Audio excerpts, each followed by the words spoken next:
All right. As soon as I finish my sandwich, we're going to have another unboxing with an engineer. Peanut butter jelly and pecan.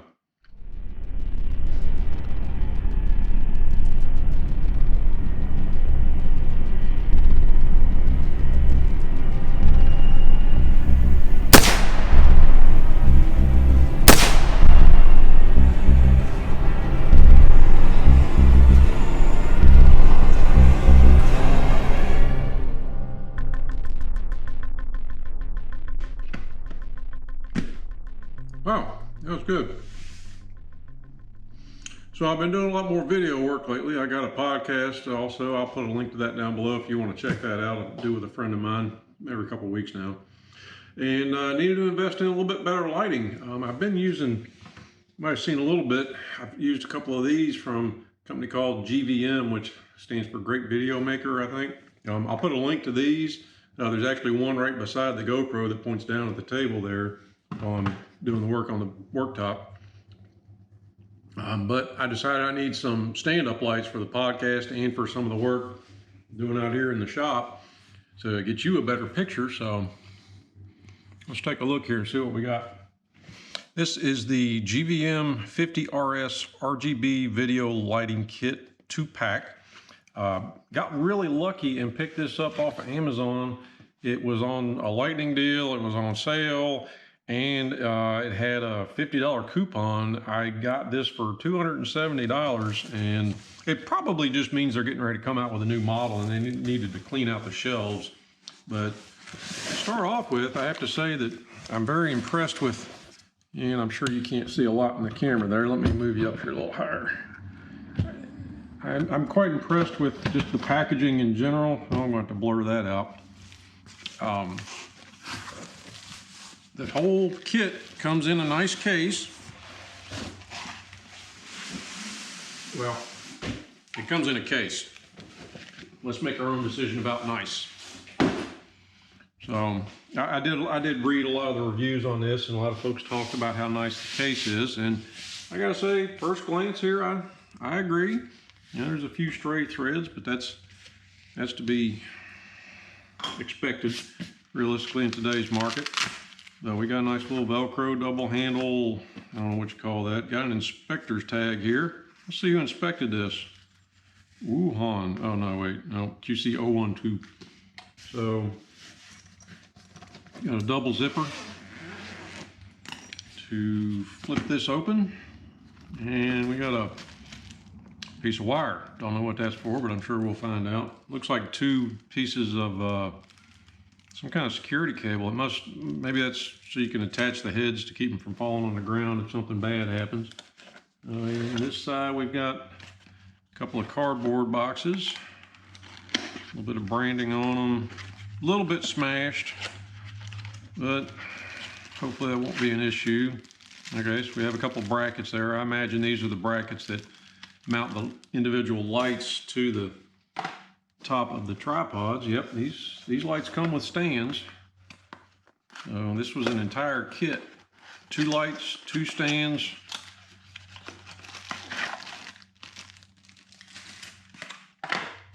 And you can see this is just some kind of a pair of some kind of brackets. We'll figure out here pretty shortly. Oh, look. We have what look to be instructions. Got a nice instruction book here. Well, nice. Got an instruction book here. We'll read it a little bit later before we end the video, and I'll give you my feedback on that. Looks like an old album. These are probably the diffusers. Yeah. Each of these lights comes with a diffuser panel. So we'll set these aside. Come back to them.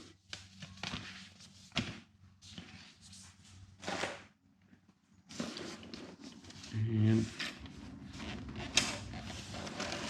there is the light itself, one of the 2 lights, and it comes, looks like it's got an integrated barn door system. We'll see if that is removable or not here in a few minutes. get everything out of the case and get the case on the floor. Here's the second light. Everything seems to be pretty kosher. This is not an issue. This is one of those, this isn't cracked. It's one of those plastic saran wrap things they put on the face of about every electronic panel you buy anymore. So we're just going to take that off now and get done with it.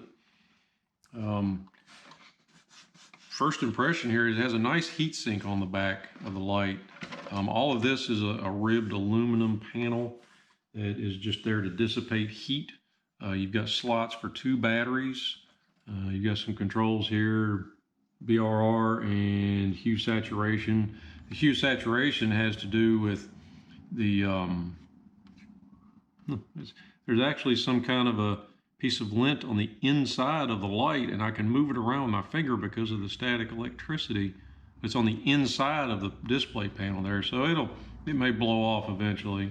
You've got a DC input. I'm hoping there's a DC adapter or pair of adapters in here. We'll get to the rest of the box, but you got slots for 2 batteries here. That's good. You can get a good long life there that way.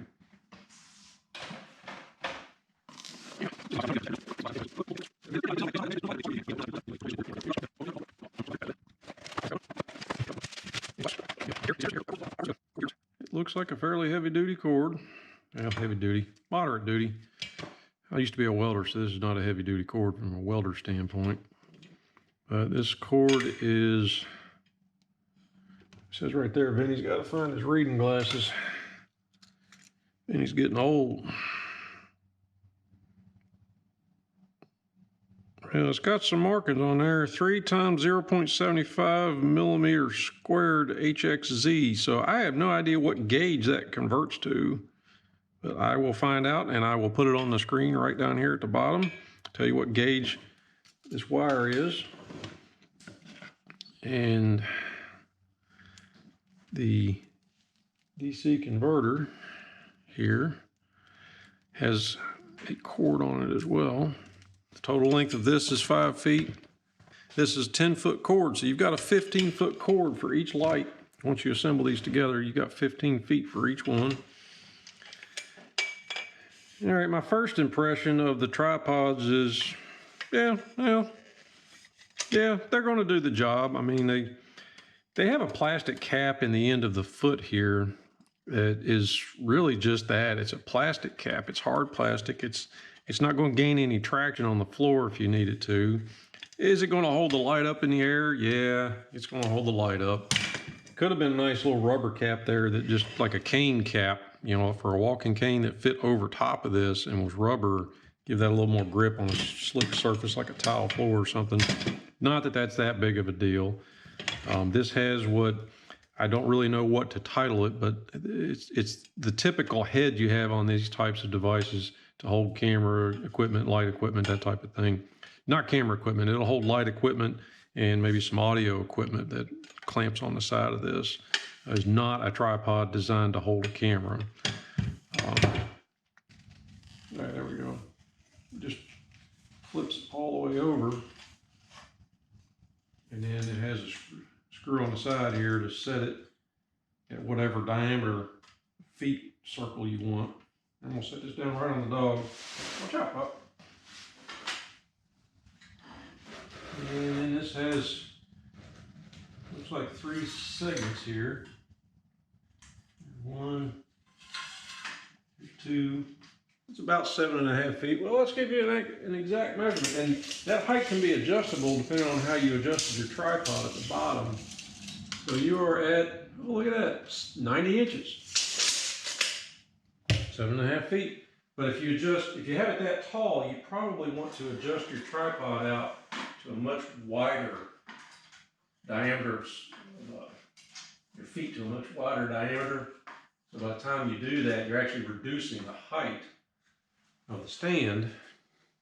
So when you do that, the center of the light comes down and you're at 7 feet there. So you lose about 6 inches if you need a little bit more stability, but you can see, and let's give the thing a smack. It sways around a little bit, but there's no indication at all of this thing wanting to fall over. Oh, we did have one of the collars slip. Now that's certainly on me. Just tighten the thing up a little bit more, it wouldn't do that. But, okay, these lights, and one reason that thing slipped, this head is pretty heavy. You can see how much mass it has by how slow it swings when I smack it. But if I had to guess, I mean, this thing is, I don't know, 5 pounds-ish. I'm not really good at guessing that kind of thing. But let's get you back down here on the tabletop, and we'll take one of these lights and look at it a little bit more serious. All right, let's take a look at this. I do like the barn doors. They're plastic. They have metal. Actually, it's a screw, so there are screws in the hinges, so you could loosen these up, tighten them up, take them out if you wanted to. I'm kind of thinking, though, that there may be a way, yeah, on the side here, if you look on the side of the light, there's some Allen head socket screws that you can access and just remove the barn doors completely. So you wouldn't need to access these hinge screws to do that. So that's nice that you can remove the barn doors. There does already seem to be a little bit of diffusion in the existing cover for the LEDs, so that this is not a clear cover like the smaller units that I have. You can see this is a clear cover, and these also have a diffuser that slides in here. So this has a little bit of diffusion built in, which is good. I have never really had a need to use the lights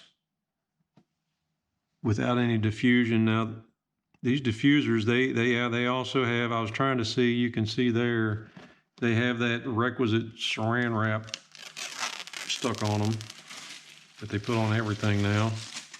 The stuff with this, that's how we import all of our static electricity. So there's a little tab here that you, oh, there we go.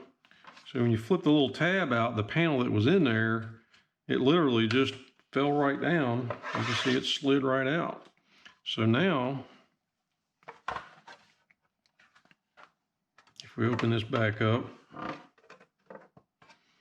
wow, I do not like that, because there is not a clear cover behind that. You take this off, it is open right down to the LED panel. Let's see if you can see here. Well, let's get you some more light. I don't have a battery in that one. These are the batteries that came with the smaller units. This unit does not come with batteries, so be warned. If you need batteries, you're going to have to order them separately. But you can see down in here that there's no cover left, so I'm going to put this right back in there. And if you look on the top and the bottom of the light, you see some brass threaded sockets in there that these thread into, and then these two knobs here go into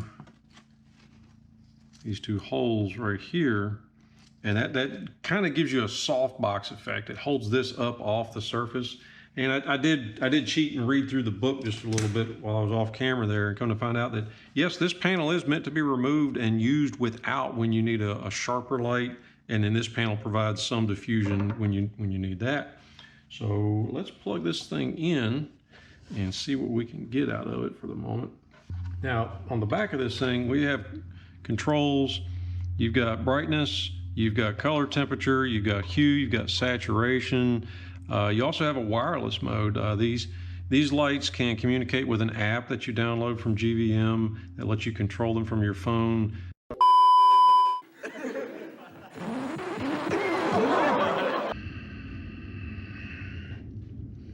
Yeah, so for maybe the past 45 minutes, I've been downloading the app and trying to get the GVM Easily app to work with these lights, and yeah, no dice.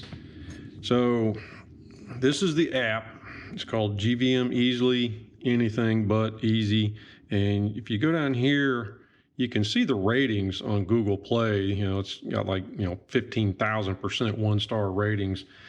I've also found some other videos on YouTube, try to look around there and see if there's some trick I'm missing, and I get a lot of the same. Hey, the app just flat out does not work, especially on Android. If you got an Android phone, you're not going to get the app to work with these lights. Still great lights, But if you need that remote functionality, you need to be looking somewhere else, or you need to have an iPhone. I did see a couple videos that said the iPhone worked pretty good. You can also communicate between two or more lights, and one light can be set as a master and all the others can be set as slaves, to where you can adjust them all, identically with the knobs on the back of one light without connecting to the app in the phone. But now to talk about the master slave functionality on these lights, I can tell you that it works right out of the box. Let me turn these two lights on and I can show you. This one still has a softbox on it, so this gives you a little bit of a comparison between what the softbox panel and without that panel does. But right out of the box, the master slave functionality works a-okay, perfect. You can see here, I didn't do anything to set it up. You just turn it on, you set this one to master, and you set that one to slave. And it's got a little bit of a delay, but not enough to make it dysfunctional in any way. But I'm just turning the knob on the back of the light here, and you can see. Well, at least I thought I was. There we go. So it's got a 1/3 of a second delay, maybe. And we go back to. There we go. Go back to the warm lights. So the master slave works great. The app, not so much. So that's pretty good. Now, these smaller lights that I have, and I don't remember the model number, but I'll put it right down here at the bottom of the screen. These also connect to the app. They do have a Wi-Fi reset button here that you hit that, and then you can connect to them. I could get one to work at a time with the app. I never did get them to all connect together and work synchronously. Now, I'm not going to pass judgment and say that's GVM's fault or the app is crap, because honestly, I'm not that savvy with those kinds of things, and it could have been something I was doing wrong, and I just didn't dedicate a lot of time to it because I really didn't need that function that much. But I probably will with these, and I'm going to dedicate some more time to researching that and getting it set up, and we'll show you that a little bit later in the video. But for right now, let's try this on some 110 volt power. Okay, one thing I note here right off the bat is the socket is about 1/8 of an inch shorter than the plug, so there is a little bit of the plug showing there. Now this switch here is your power switch. You flip it that way when you got batteries on it, you flip it that way when you want to run it off the wall socket. So let's turn that on. And you can see here you can obviously see some light coming out of this. And you can also see that the screen comes on there. That might be creating a bit of a glare. Yeah, you get some information here on the screen. It tells you the BRG, the CCT, the mode. This is set to be the master right now. Your CH, which is your temperature, I believe. But CCT, 4400 Kelvin. You can turn the BRG down. And then you've also got, there's your color temperature. So I don't know if you can actually see the light here on the back, but let's put a piece of white paper there, and you can see the light go from, there's warm, that is 3200 Kelvin, and right there is 4000 Kelvin, and it taps out at 5600 Kelvin. Now we can also set this into a color mode, and this will control your color. You can see the light changing color there. This is still your brightness, down to 32, 20, 15%, 0. So that's 0, 15, 20, 30, 40, 50, 60, 70, 80, 90, and there is 100% at hue 215. Nice blue color. It goes through, obviously you just spin this knob and it goes through all the colors. Right around the color wheel in a circle.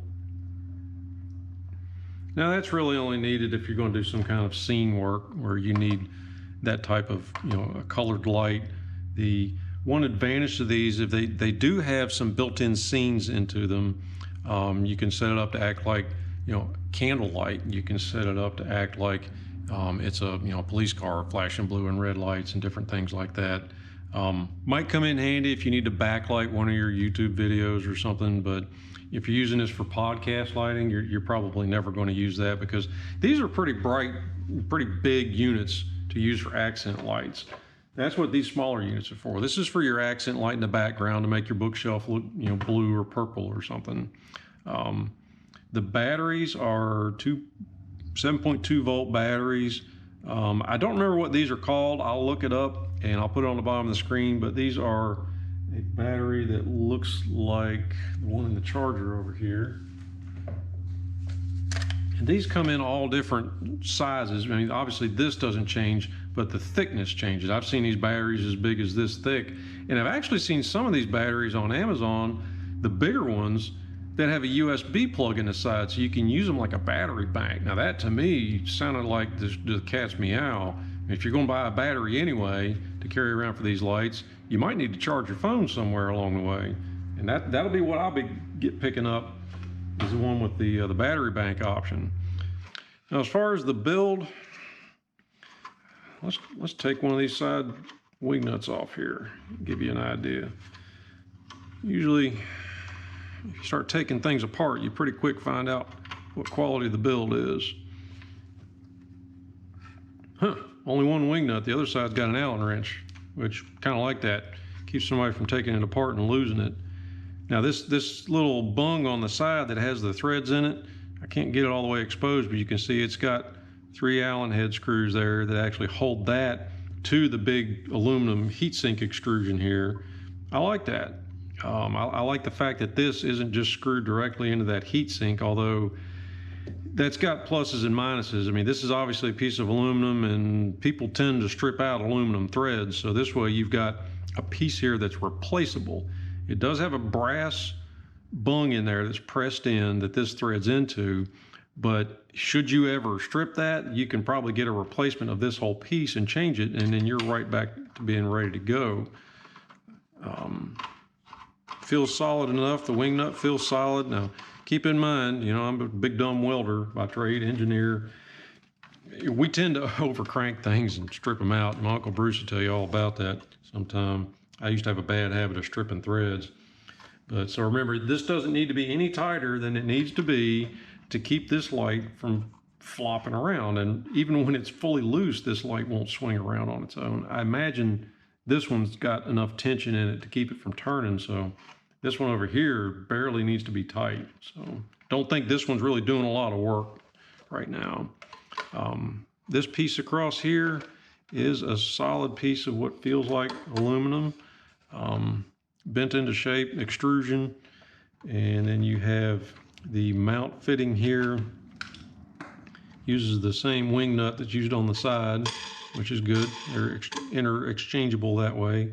It's attached with a couple Allen head screws, threaded right into this fitting. Now this fitting here would be if I had to pick something that would concern me about the build of this, it's going to be this fitting. This is obviously a die cast, I'm guessing a die cast, maybe a zinc product.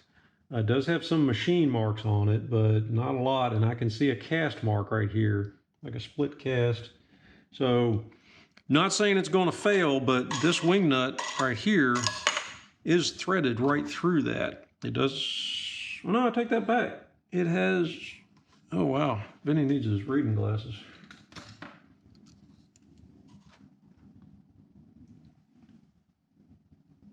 I actually cannot tell. Yes, it has what looks like a helicoil in it. I believe that's exactly what that is. They've threaded the zinc, and then it looks like they've installed a helicoil. If you don't know what a helicoil is, it's typically something that's used to repair threads. Like if you strip a thread out, you drill it out a little bit bigger, and the helicoil is threaded on the outside and on the inside, and it takes a special tool to install it, but you screw it down in there and then you snap a piece off of it, and then you're left with, basically what is a steel thread that could be threaded into something like a zinc casting to give you actual steel to steel thread contacts. I gotta tell you, it sounds like a cheap move on the face of it, but the more I think of it, the more I actually like that solution, because you get the economics of the zinc casting but at the same time, you're not trying to deal with a steel screw, a steel bolt threaded into that zinc casting. So I think that was a pretty good solution. I still point at that and say this is probably the weak link in the entire assembly, only because I'm not a big fan of zinc castings. I just don't see this as being a machine piece of aluminum, mostly because, see if you can see it in the light here. Let's get a little bit more light back on the subject. Right there, you see that line that goes across that hole right there? That is a casting seam, and there is one on both sides. There's a casting seam right here as well.